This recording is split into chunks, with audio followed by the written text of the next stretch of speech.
Hi అండి, welcome to my channel. Today వచ్చేసరికి మేము ఈరోజు చికెన్ పచ్చి జీడిపప్పు కర్రీ అయితే చేస్తున్నానండి.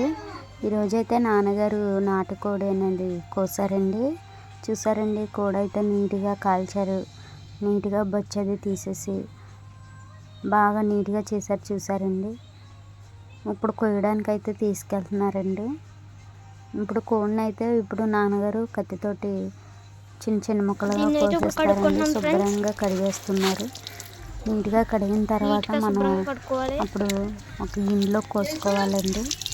చూసారా ఎలా కడుగుతున్నారో నీట్గా. నాటుకోడి అనేది చాలా బాగుంటుందండి. చూసారా, టేస్టే వేరండి అసలు. నాటుకోడి పులుసు అండ్ పచ్చి జీడిపప్పు కర్రీ.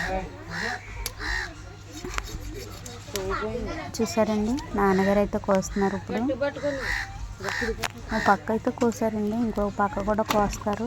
విలేజ్లో నాటుకోడి అనేది చాలా స్పెషాలిటీ అండి. విలేజ్లో ఇలాగే కోడిని కోసుకొని ఇంట్లో ప్రతి ఒక్కరు కూడా తింటారు. చూసారా ఎలా తింటున్నారు, కోసారు చూడండి.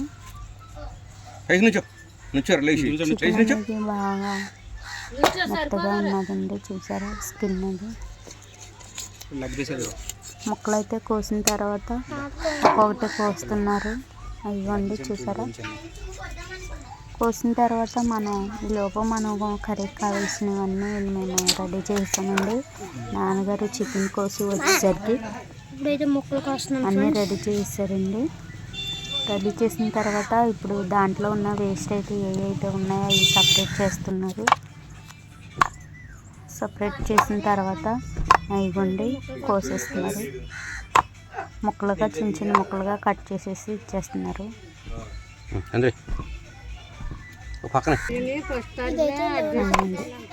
చికెన్ అయితే కోసేసారు. చూసారా, చూసారండి ఎలా కోసారు. విలేజ్లో ఇలా కోయడమే స్పెషల్ అండి. ఇదిగోండి మాంసం అయితే కోసేసారు. లెగ్ పీస్ కూడా కోసేస్తున్నారు. ఇప్పుడు మాంసం ముక్కలు కింద కొట్టేస్తారు. మనం లోపు కూరకు కావాల్సినవన్నీ రెడీ చేసామండి. అలాగే ఒక పక్క పచ్చి జీడిపప్పులు కోసి ఆ జీడిపప్పుల్లో వేడి నీళ్ళు నానబెట్టి తీసుకోవాలి. స్టవ్ మీద అయితే ఉల్లిపాయలు పచ్చిమిరపకాయలు మగ్గనిస్తున్నామండి. మాంసం మళ్ళీ నీట్గా కడిగేశారు. అయినా మళ్ళీ మేము ఒకసారి కడుగుతాము. నీట్గా కడిగిన తర్వాత నాన్నగారు అయితే కొయ్యలు నుంచి వస్తూ కూరగాయలు, కొత్తిమీర, టమాటాలు, పచ్చిమిర్చి సరుకులు అయితే తీసుకొచ్చారండి. అల్లం కూడా తీసుకొచ్చారు. అలాగే వంకాయలు ఫ్రెష్గా ఉన్నాయి. చూసారా, వంకాయలు, పచ్చిమిర్చి, టమాటాలు ఎంత కలర్ఫుల్గా ఉన్నాయో. పెరుగు ప్యాకెట్లు కూడా తీసుకొచ్చారండి పిల్లల కోసం. కూరగాయలు అనేవి అయిపోండి కోసారు కదా. తర్వాత చికెన్లో కొంచెం అల్లం వెల్లుల్లి పేస్ట్ అయితే రెడీ చేసుకున్నామండి. పక్కన ఉల్లిపాయలు అయితే మగ్గిపోయినాయి. తర్వాత అల్లం వెల్లుల్లి పేస్ట్ వేసి మనం ఎత్తుతో అయితే తిప్పుకోవాలండి. ఇదిగో చూసారండి, పొయ్యి మీద అయితే తొందరగా వద్దని మేము పొయ్యి మీద పెట్టామండి. పెద్ద గిన్నెలో వేసి చికెన్ చూసారా ఎలా మగ్గిపోయింది. లోపల అయితే బొబ్బేస్తాయి పోస్తున్నారండి పిల్లల కోసం. షీట్స్ చూసారా చిన్న చిన్నగా ఉన్నాయండి.